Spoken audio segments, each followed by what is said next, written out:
Të nderuar miq real dhe virtual, dua të bëj një panoramë të shkurtër të situatës në të cilën ndodhet populli dhe vendi shqiptar.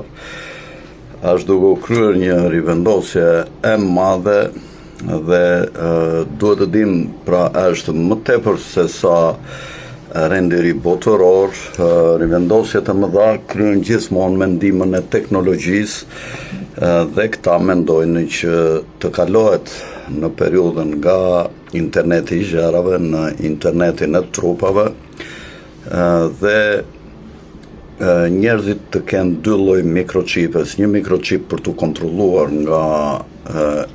elita botërore në çdo vend qytetarët që do të mbeten mbas depopullimit, dhe e dyta nëpërmjet mikrochipave që do t'i vendosin kompanitë ndryshme teknologjike, siç janë sot të Vodafone, do jenë kompanitë të tjera, sigurisht të Silicon Valley, të cilat do të vendosin një mikrochip në trurin ton dhe do të krijojnë atë lidhje nëpërmjet këtij mikrochipi që në vend të emailave dhe telefonave do të përdoret wirelessi për të komunikuar me njëri tjetrin, dhe të gjitha shërbimet që na jep sot telefoni dhe kompjuteri do t'i marrim nëpërmjet këtij mikrochipit, prandaj quhet jo interneti i gjërave, po interneti i trupave, pra vetë trupat do të shkëmbejnë informacion me njëri tjetrin nëpërmjet internetit. Sigurisht kjo duket diçka e paarritshme dhe absurde, por në fakt ata që janë 70 vjet para me shpikjet e tyre, siç janë dhe ligjet që nuk lejohet deri 70 vjet të imitohet një diçka që është shpikur nga dikush,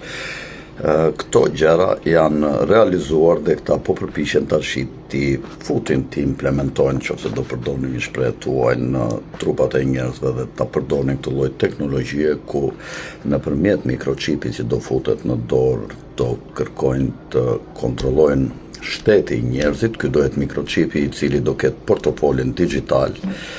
të gjitha ato që ne sot i bëjmë në portofol, që nga parat, patentën, letër njoftimin e tjera, pasaportën, e çfarë do që kemi ne sot në portofol, do futen këtu në mikrochip nëpërmjet disa marifeteve që këta do përpiqen t'i realizojnë. Tash ky është plani, unë nuk e di a do ta realizojnë apo jo. Njerëzit shpeshherë më thonë çfarë të bëjmë. Njerëzit duhet të binden për ato që ne ju tregojmë që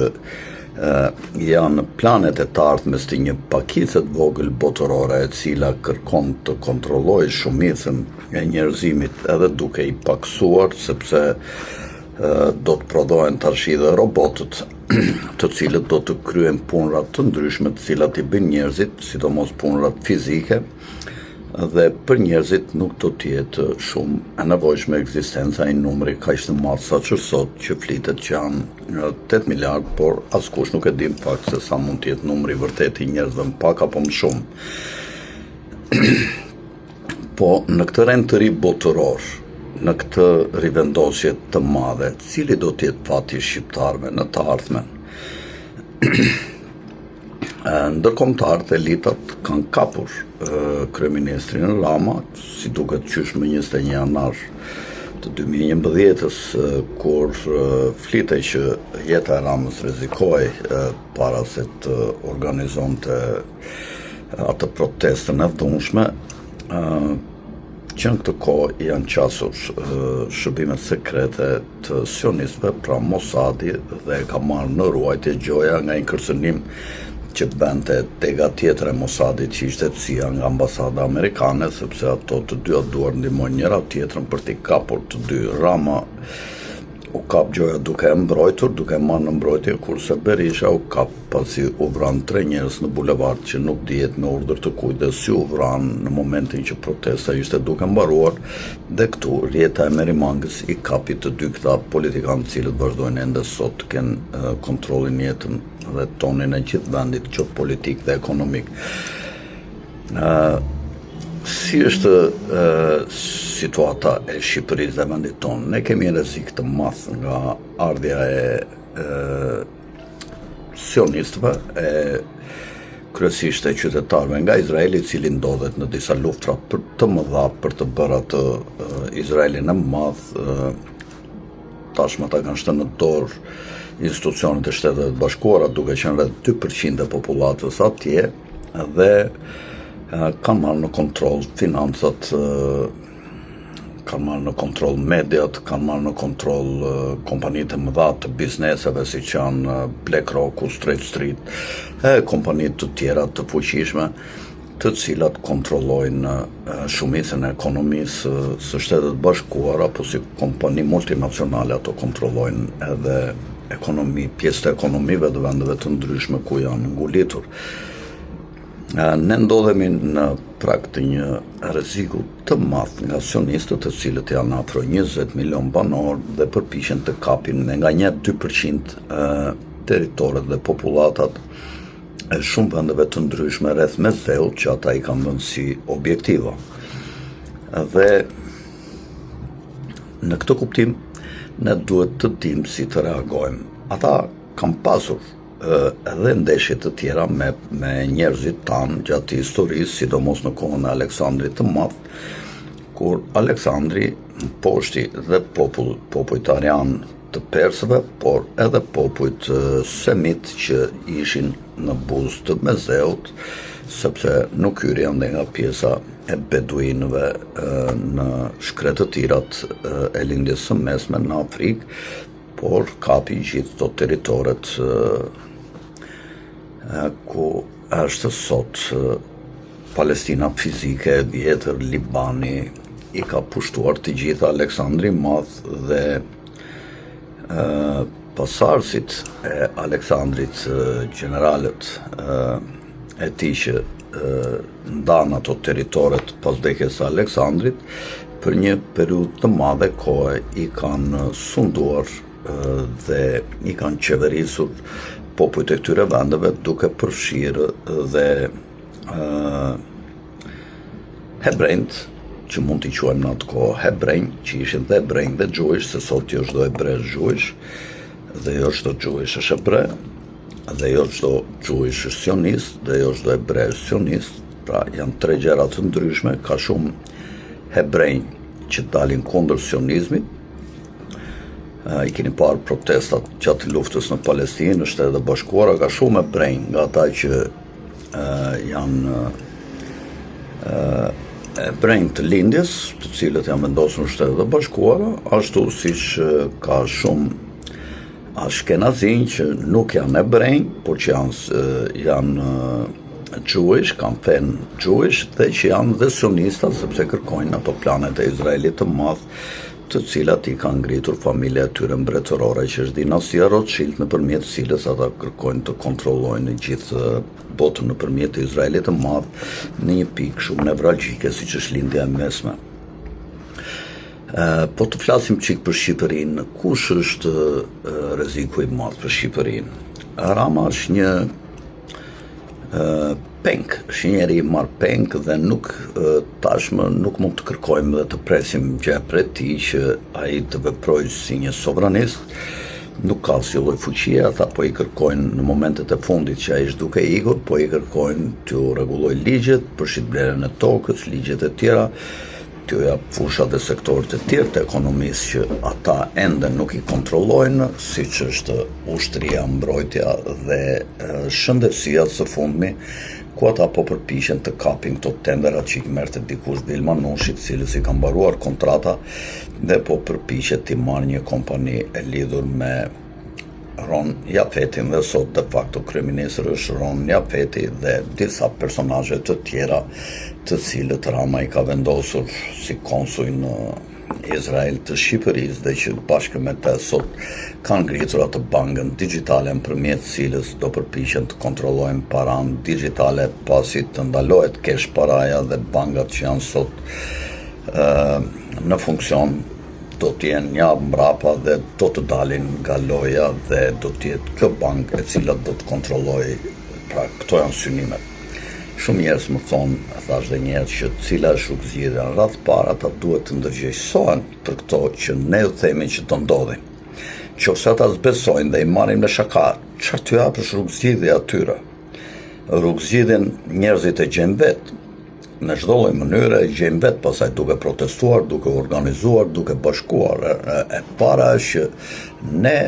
duhet të jemi të ndërgjegjësohemi dhe të jemi të bashkuar në këtë luftë për të reaguar ndaj kësaj të keqe të madhe që kërkon të na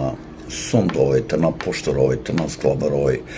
dhe të na marrë vendin që na kanë lënë të parët tanë dhe që e kanë mbrojtur me aq mund të me aq sakrifisa. Kush është plani i lojës i këtyre, siç e mendoj unë, këta duan që Ramën e keni dëgjuar si thot, spjësur nga sorat dhe nga korbat. Pra ky është një sinonim i të majtëve sorosian që janë aty, pra mjaftistëve,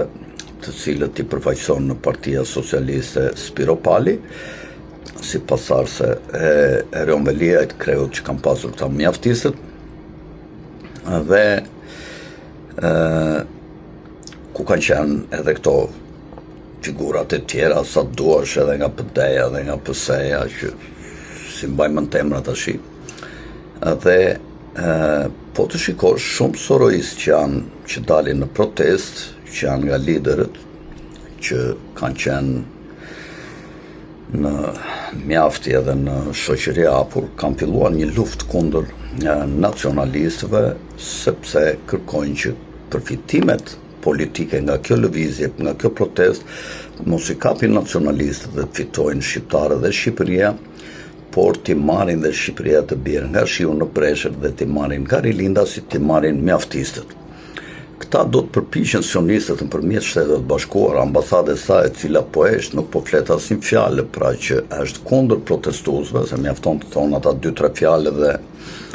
Rama ja mbath me njerë, nëse ata thonë që jemi me protestën edhe njerëzit kanë drejt të protestojnë dhe kanë të drejt për ato që po protestojnë dhe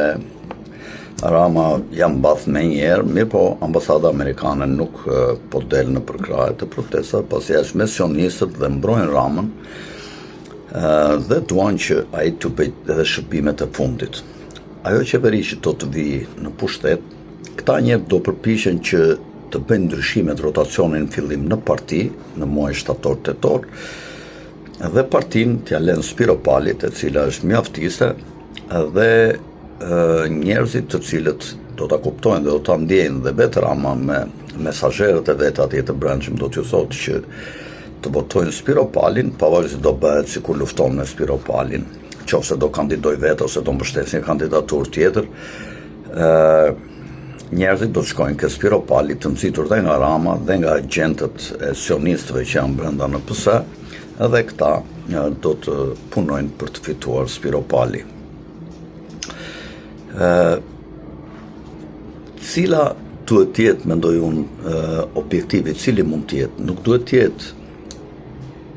Rama jepet dorëshën. Kjo është e para. E dyta është asnjë qeveri tjetër e socialistëve nuk pranohet, pra nuk njihet kjo mazhorancë parlamentare. Pra mbas Rama jepet dorëshën, duhet parlament jep dorëshën. Pra duhet detyruar dhe shtrënguar parlamenti që ata të riqen. Sigurisht ta janë bashkë, Rama dhe ai Taulan Balla përpiqen tonë sikur po e drejton opozita këtë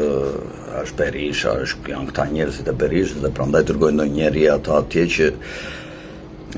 ta fokusojnë e ta nxjerrin nëpër këto mesazhet e tyre ku të thonë që ja është ky është ai i PD-s aty.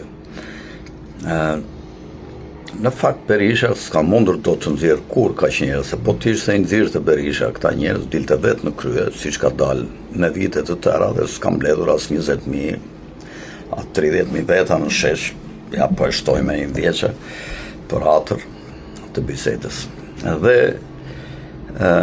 këta do përpiqen të ruajnë të mazhorancë, të ruajnë të parlament, t'ju thonë njerëzve ja dha Rama dorëshën, tash mazhoranca do mblidhet dhe do vendos një kryeministër të ri, dhe do vendosën ndoshta Spiro Pali, e cila është një njeri më i fortë i sionistëve se sa Rama, një femër me brishtë më e dobët ndaj presioneve, dhe njëkohësisht kjo mbështetet edhe nga gjermanët, nga qeveria gjermane, e cila është në fakt një qeveri sioniste sot në pushtet, një qeveri soroiste, dhe këtu ke Spiropali bashkohen dhe soroistët dhe sionistët e Netanyahut, të cilët do mbështesin figurën e saj për kryeministre. Kjo do të ishte vetvrasje dhe shqiptarët do binin nga shiu në breshër dhe kjo s'duhet lejoj, protestat duhet vazhdoj. Unë e di që sorosianët, ish sorosianët, ata që sulmojnë sot nacionalistët, do përpishen, do largohen nga protesta me njerë sa të bje Rama, nuk do të shikojmë me ata me ato lelekët e me ato që dalin. Gjitha përfaqësuesit e Sorosit do të largohen sepse do të ndiejnë misionin e përfunduar me vendosjen e Belindës, Spiropalit, por Shqipëria do të bjerë nga shiu në breshër. Kjo s'duhet lejuar dhe krau i sorave, si u thot Rama, sora dhe shkabat, krau i shkapave, duhet rezistoj dhe të rritë fuqin. Tashi, aty brenda në lëvizje ka shumë fëmijësh komunistësh që janë patriot dhe që e ndjen veten dhe kombin e tyre të plagosur,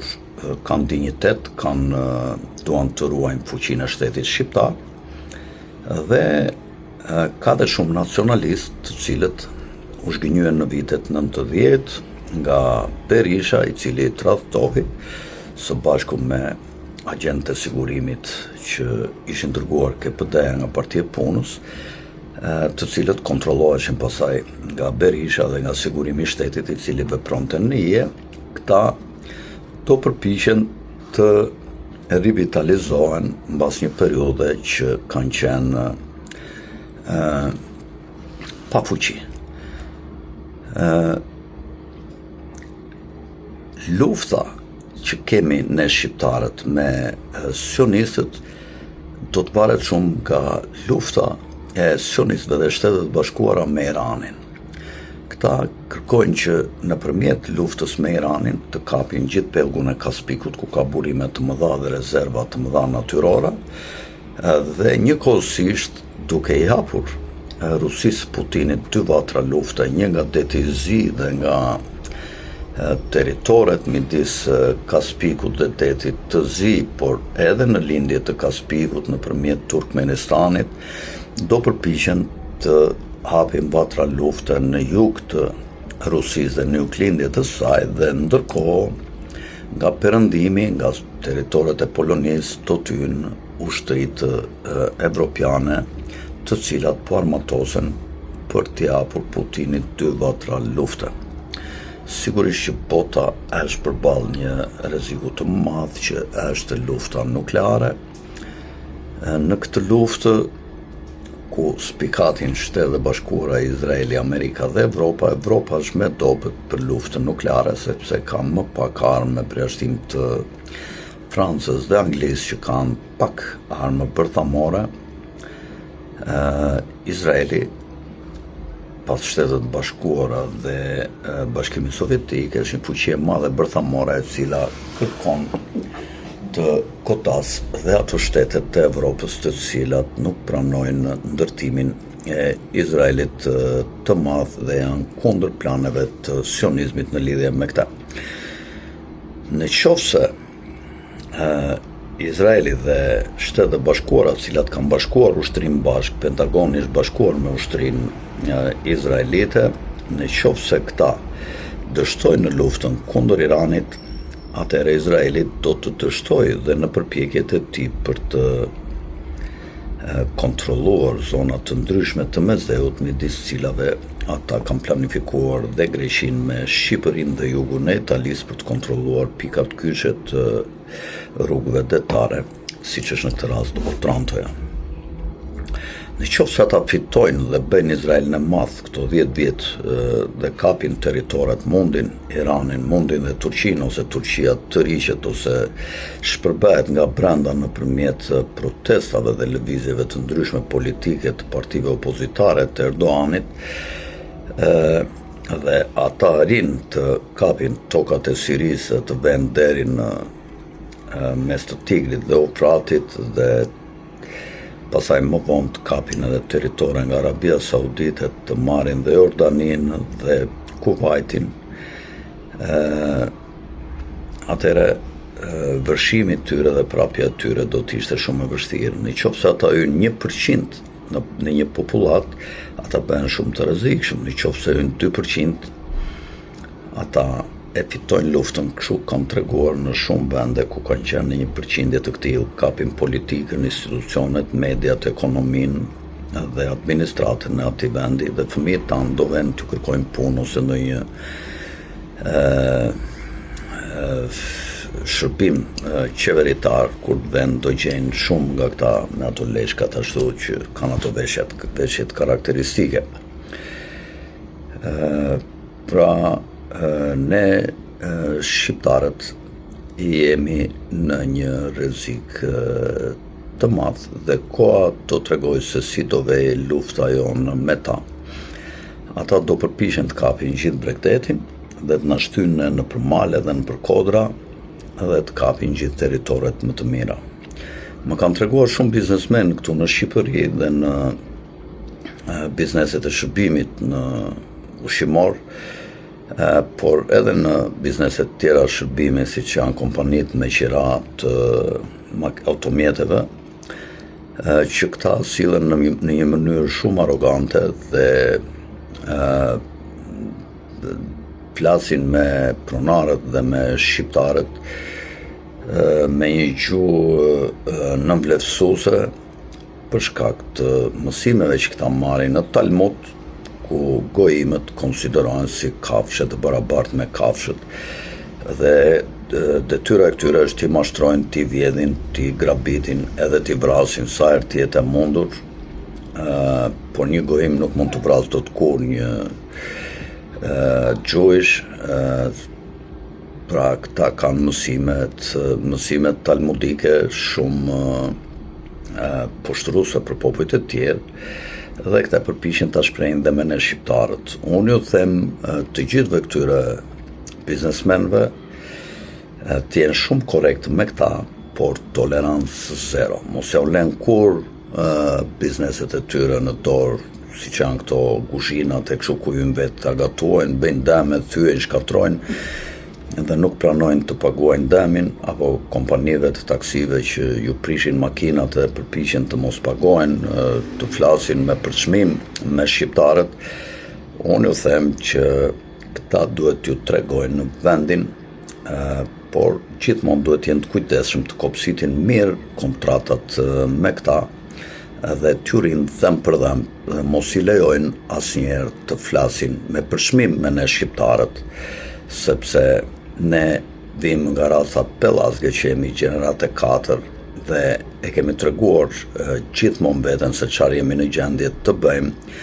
dhe askush nuk mund të na poshtërojë dhe të na fyejë dot. Ne nuk i kemi armiq askënd, por kush na ka në armik duhet t'ju tregojmë dhembët, forcën, zgjuarsinë, organizimin ton. Po jetojmë në kohë të vështira, duhet të jemi të bashkuar dhe të organizuar dhe të gjitha përpjekjeve perfide të këtyre t'i bllokojmë dhe t'i ndalim. Kemi armikun e madh të brendshëm këtu, që kemi kryeministrin tonë Edi Rama dhe Sali Berisha, i cili qante nga dritarja kur ishte arrestuar për atë që i kishte arrestuar, ose që ishte në krye të grupit që i kishte arrestuar, që ishte Jacob Rothschild, dhe i thurte ditirambe. Unë e kam fotur i pari, është miku im, miku i shqiptarëve, etj. Kur dihet që ne shqiptarët kanë dorë financierët, bankierët, të cilët na kanë sakatuar dhe na kanë zvogëluar me disa ngjarje gjatë shekullit të 19 dhe të 20. Shqiptar, hapni syt, organizohuni fuqimisht për të larguar Ramën dhe këtë parlament në shtator dhe për të vendosur rregulla të reja loje se si do jetë ardhmja politike e shqiptarëve, dhe duhet të mendojmë se si mund të çlirohemi nga ky oktapod shumë i rrezikshëm që po e rrethon Shqipërinë dhe shqiptarët. Ton ton.